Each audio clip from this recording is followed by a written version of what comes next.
जय माता दी। आप सभी भक्तों को मेरा प्यार भरा प्रणाम। आशा करती हूँ आप सब ठीक होंगे। आपका स्वागत है अपने YouTube चैनल भक्ति आराधना में। भक्तों, 21 सितंबर एक ऐसा दिन है जो आपके पूर्वजों का आशीर्वाद पाने के लिए एक बहुत बड़ा मौका है।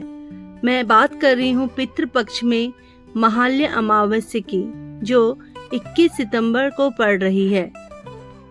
ये पितृपक्ष का आखिरी और सबसे बड़ा दिन है, क्योंकि इस दिन उन पूर्वजों का भी श्राद्ध किया जा सकता है जिनकी जाने की तिथि आपको पता नहीं हो या जिनका आप श्राद्ध नहीं कर पाए हो।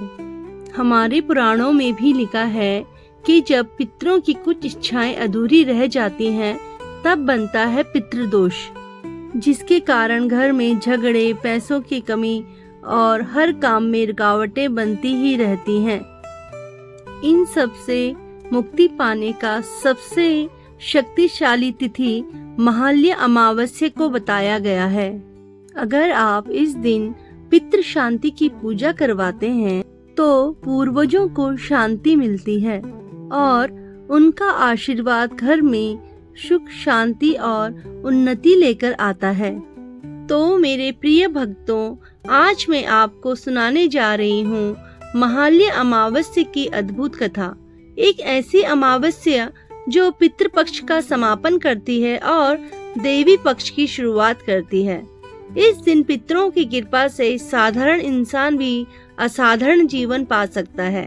तो आइए श्रद्धा और भक्ति के साथ सुनते हैं यह पावन कथा।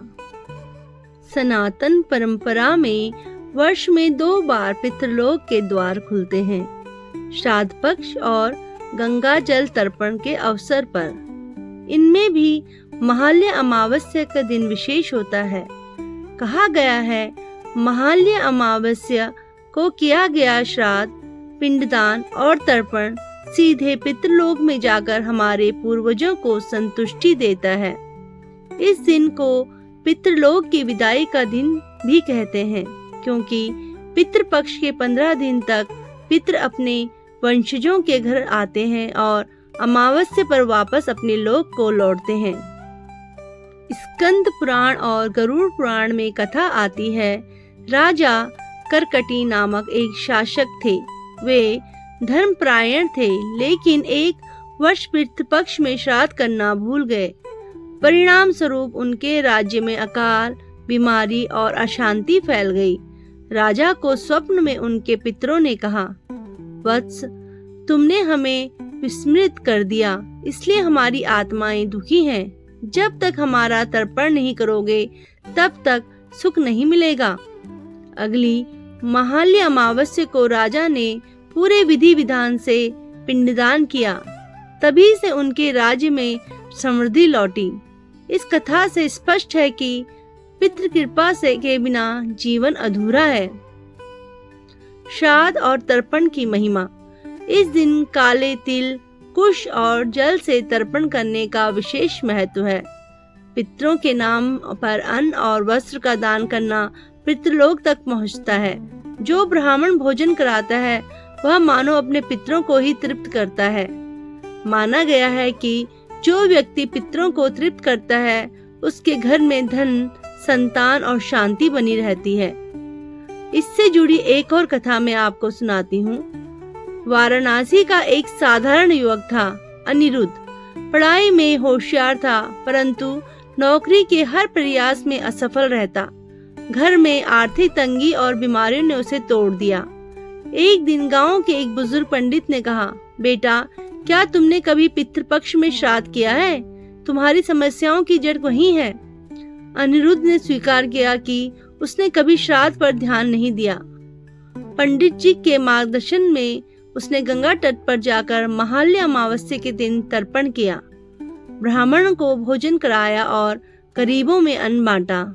उस रात अनिरुद्ध ने स्वप्न में देखा कि उसके दादा दादी मुस्कुराते हुए आशीर्वाद दे रहे हैं, वत्स्य, अब हमारी आत्माएं तृप्त है, तुम्हारा जीवन सुधर जाएगा। अगले ही महीने उसे मनपसंद नौकरी मिल गई और धीरे धीरे परिवार की आर्थिक स्थिति बदल गई। यह आज के युग का जीता जागता परिणाम है कि पितरों का आशीर्वाद जीवन को बदल सकता है। महालय अमावस्या केवल पितरों का ही नहीं बल्कि देवी शक्ति के आगमन का भी प्रतीक है। इसी दिन से नवरात्रि की पूर्व संध्या मानी जाती है।